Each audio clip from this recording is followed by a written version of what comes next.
మూడవ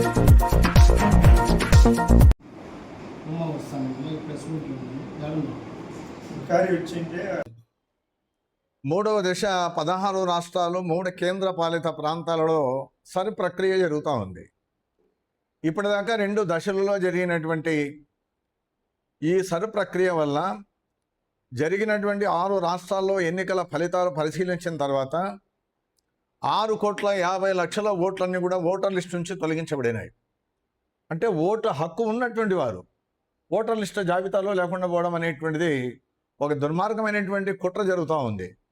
1951 నుంచి ప్రతి 20 సంవత్సరాలకు ఒకమారు ఈ ఓటర్ల యొక్క సవరణ కార్యక్రమం జరుగుతూ ఉంది. ఎప్పుడు కూడా ఎస్ఐఆర్ అనేటువంటి స్పెషల్ ఇంటెన్సివ్ రివిజన్. ఇప్పుడు మే నుంచి ఆ లాస్ట్ మంత్ వరకు జనాభా లెక్కలు తీసుకున్నారు. రెండవది ఎస్ఎస్ఆర్ చేసినారు, స్పెషల్ సమ్మరీ రివిజన్ చేశారు. ఎస్ఐఆర్ ఎందుకు నేను అంటా ఉన్నా.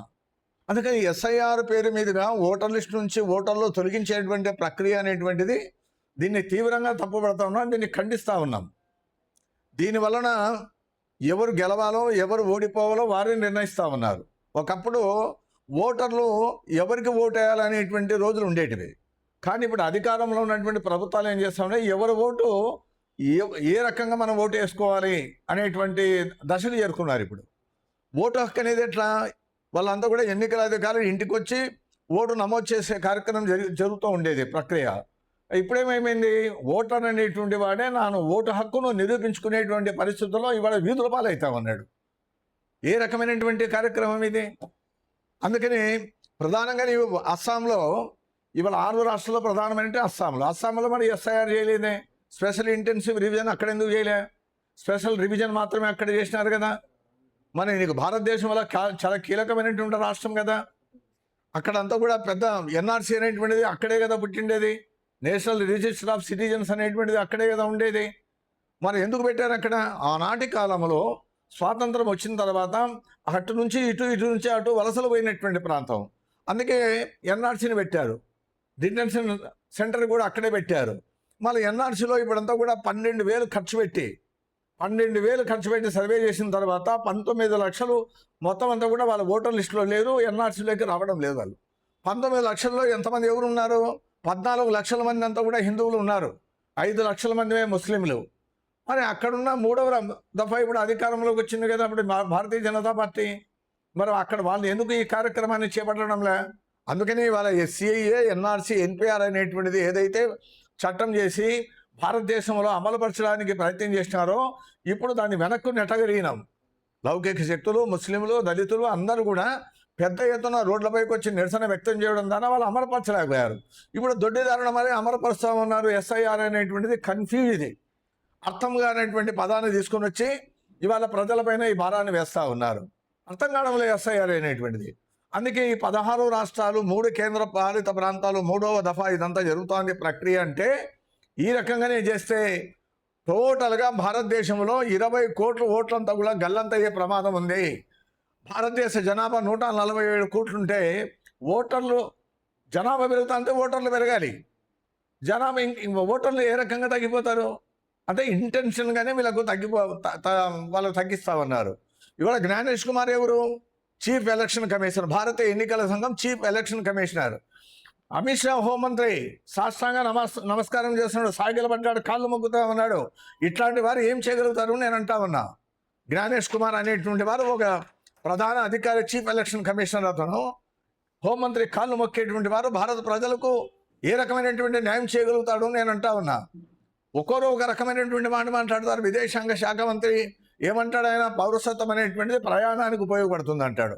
ఓటర్ కార్డు అంగీకరించరు, రేషన్ కార్డు అంగీకరించరు, ఆధార్ అనేటువంటి అంగీకరించరు. మీరంతా కూడా పాస్పోర్ట్ కూడా అంత ప్రయాణానికి ఉపయోగపడుతుంది అంటారా? ఇది ఏ రకమైనటువంటి న్యాయం నేను అంటా ఉన్నా. భారత్ పౌరులకే కదా మీరు ఇచ్చేది. ఆధార్ కార్డు ఎవరికి ఇస్తామన్నారు? భారత్ పౌరులకి ఇస్తామన్నారు. పాస్పోర్ట్ ఎవరికి ఇస్తామన్నారు? భారత్ పౌరులకి ఇస్తామన్నారు. మీరు ప్రయాణానికి అంటారా? అంటే భారతీయ జనతా పార్టీ, ఆర్ఎస్ఎస్ వాళ్ళు వేరే కార్డు తయారు చేస్తామన్నారు. అంటే వారు కార్డు ఇస్తారేమో. అందుకని ప్రధానంగా వాళ్ళందరూ కూడా వాళ్ళ ఉద్దేశం ఏమంటే ఉద్దేశపూర్వకంగానే ఈ ఎస్ఐఆర్ ప్రక్రియ అనేటువంటిది వాళ్ళు అమలు జరుపుతున్నారంటే ఇది ప్రజలకు ఇది గొడ్డలి పెట్టింది. ప్రధానంగా ఎవరు నష్టపోతారు? ఇవాళ పెళ్లిళ్ళు చేసుకున్నటువంటి వాళ్ళు, రాష్ట్రము మారినటువంటి వారు, వాళ్ళు ఓటు నమోదు చేసుకోవాలంటే ఆడపిల్లలు ఏ రకంగా నమోదు చేసుకుంటారు, వలసలు పోయినటువంటి వారు ఏ రకంగా నమోదు చేసుకుంటారు, వారు కూడా నష్టపోతారు, వలస కార్మికులు నష్టపోతారు.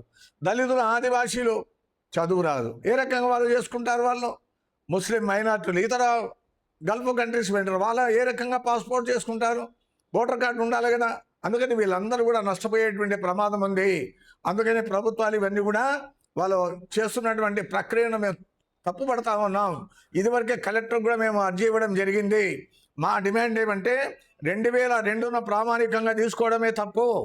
మీరు 2024లో ఓట్లు వేసినారా లేదా, 2019లో ఓట్లు వేసినావా లేదా, 2014లో ఓట్లు వేసినావా లేదా? మరి ఆ ఓట్లు వేసుకున్న తర్వాత అధికారంలో ఎన్డీఏ గవర్నమెంట్ రాష్ట్రంలో, కేంద్రంలో అధికారంలో వచ్చినారు కదా. మరి వాళ్ళందరూ కూడా మళ్ళీ వెనక్కి వచ్చేస్తారా? మీరు ఏ రకంగా పెడతామన్నారు? నేను అంటా ఉన్నా 2002లో మీరు ప్రామాణికంగా ఎట్లా తీసుకుంటా ఉన్నారు? ప్రతి 20 ఏళ్ళకు ఒకసారి అంటే 2012లోనే చేయాలి. మీరు 2026 వరకు ఎందుకు వచ్చినారు మీరు? అందుకే దీంట్లో కూడా 2002 అనేటువంటిది ఒక్క ముస్లింలకు కాదు, అందరికీ వర్తించేటువంటి ప్రక్రియ. ఇది తిరగబడమని చెప్తా ఉన్నాం. మీకు అండగా యునైటెడ్ జాయింట్ యాక్షన్ కమిటీ ఉంటుంది, యూజేసీ మీకు అండగా నిలబడుతుంది. ఎవరికైతే ఓటు హక్కు ఉండి వాళ్ళ మ్యాపింగ్ జరగకపోతే, ఓటు నమోదు జరగకపోతే మీకు అండగా నిలబడి మీ వెంట నిలబడడానికి సిద్ధంగా ఉన్నామని చెప్పి మనవి చేస్తా ఉన్నాం. రెండోది మేమేమంటా ఉన్నాం, గ్రామ సభలు పెట్టండి పల్లెల్లో, ఇవాళ పట్టణాల్లో వార్డు సభలు పెట్టండి. అప్పుడు తెలుస్తుంది మీకు ఎవరు ఇంట్లో ఉంటా ఉన్నారు, ఎవరు ఇక్కడ కాపురం చేస్తూ ఉన్నారు, ఎవరు చనిపోయారు, ఎవరు వలసలు పోయారు, ఎవరికి 18 ఏళ్ళు నిండిన అనేది ఇక్కడ వార్డు సభల్లో, గ్రామ సభల్లో మీకు తెలిసిపోతుంది. అదే ఆ రకంగా చేయమంటా ఉన్నాం. 2002ను ఉపసంహరించమంటా ఉన్నాం. మీకు ఓటు హక్కు గల భారత రాజ్యాంగం ఏం చెప్తుంది? అత్యున్నతమైనటువంటి న్యాయస్థానం కానీ భారత రాజ్యాంగం కానీ ఏం చెప్తుంది? ఓటు హక్కు 18 ఏళ్ళు నిండిన వరకు కల్పించమంటుంది. ఆ రకంగా కల్పించేది పోయి మీరంతా కూడా తొలగిస్తామన్నారు మీరు. అందుకే దీన్ని మేము అంగీకరించే ప్రసక్తి లేదు. ఇవాళ మేము చెప్తున్నటువంటిది కూడా ప్రభుత్వము, జిల్లా కలెక్టర్ దీన్ని అంతా కూడా సమగ్రంగా ఆలోచించాలి, దీన్ని పరిశీలన చేయాలి. మీరు చెప్తున్నట్టుగా మీ కేంద్ర ప్రభుత్వం గైడ్లైన్స్ ప్రకారంగానే ఇవన్నీ కూడా చేయగలిగితే దీన్ని అంగీకరించే ప్రసక్తే లేదు. నేను ఓటర్ ఫార్మ్ 6 ఏం చేస్తూ ఉన్నారు ఇప్పుడు? ఫార్మ్ 6 ఏమంటుంది? ఓటు నమోదు చేసుకోవాలి, కొత్త ఓట్లు ఏమన్నా ఉంటే నమోదు చేసుకోవాలి. కానీ ఫార్మ్ 6 ఇవ్వడం లేదు. ఇప్పుడు ఫార్మ్ 6 ఇవ్వాలంటే నవంబర్లో ఇస్తామంటారు. మీకు ఆ షెడ్యూలే ప్రకటించలేదు ఎన్నికల అధికారి. ఈ షెడ్యూల్ ప్రకటించినప్పుడు నవంబర్లో తీసుకుంటామని ఎట్లంటారు మీరు? అంటే కేవలం మీ దగ్గర 2002 మ్యాపింగ్ అయినటువంటి వాళ్ళు మాత్రమే మీరు వచ్చేస్తూ ఉన్నారు. నేను అనంతపురం జిల్లాలో 20,38,523 ఓట్లు ఉన్నాయి. ఇప్పుడు మ్యాపింగ్ ఎంత అయింది? ఇప్పుడు ఎంతవరకు నమోదు చేసినారు? 11,41,000 ఇవాళ 964. అంటే ఇంకా దాదాపు ఒక సగానికి పైగా, అంటే 56% మాత్రమే ఇది కూడా కంప్లీట్ చేశారు మ్యాపింగ్ అనేది. అంటే మిగతా 44% కావాలి కదా. కేవలం వారం రోజుల గడువు ఉంది. 21 రోజులకు గాను, 3 వారాలకు గాను మీరు చేసిండేది ఇది. ఇంకా 7 రోజుల్లో మీరు ఏ రకంగా కంప్లీట్ చేయగలుగుతారు? బిఎల్ఓలు తర్వాత ఉద్యోగస్తులు అందరూ కూడా లబోదిబోమంటా ఉన్నారు. దేశవ్యాప్తంగా 42 మంది బిఎల్ఓలు ఆత్మహత్య చేసుకున్నారు. దానికి ప్రభుత్వమే బాధ్యత వహించాలి. మెడికల్ లీవ్లో పోతున్నారు బిఎల్ఓలు కూడా. అర్థం కావడం లేదు ఈ ప్రక్రియ. ఎన్యూమరేషన్ ఫిలప్ చేసే పద్ధతి ఓటర్కి తెలియదు. బిఎల్ఓలకు ఇంటింటికి పోయేంత కూడా చేసేటువంటి అవగాహన లేకుండా పోయింది. అందుకని మేము చెప్తున్నటువంటిది కూడా గమనించాలి. అనంతపురం అర్బన్లో ఇవాళ 2,82,443 ఓట్లు ఉన్నాయి. ఎంత మ్యాపింగ్ అయింది? 1,18,941. అంటే 42.11% మాత్రమే. అంటే ఇంకా 58% జరగాలి కదా. మరి ఈ లోపల జరుగుతుందా లేదా? ఇదొక అనుమానం. నవంబర్లో ఫార్మ్ 6 ఇస్తారా లేదా అనుమానం. అందుకని ఈ అంశాలన్నింటిపైన కూడా మాకు అనుమానాలు ఉన్నాయి. చాలామంది భయభ్రాంతులు అవుతా ఉన్నారు.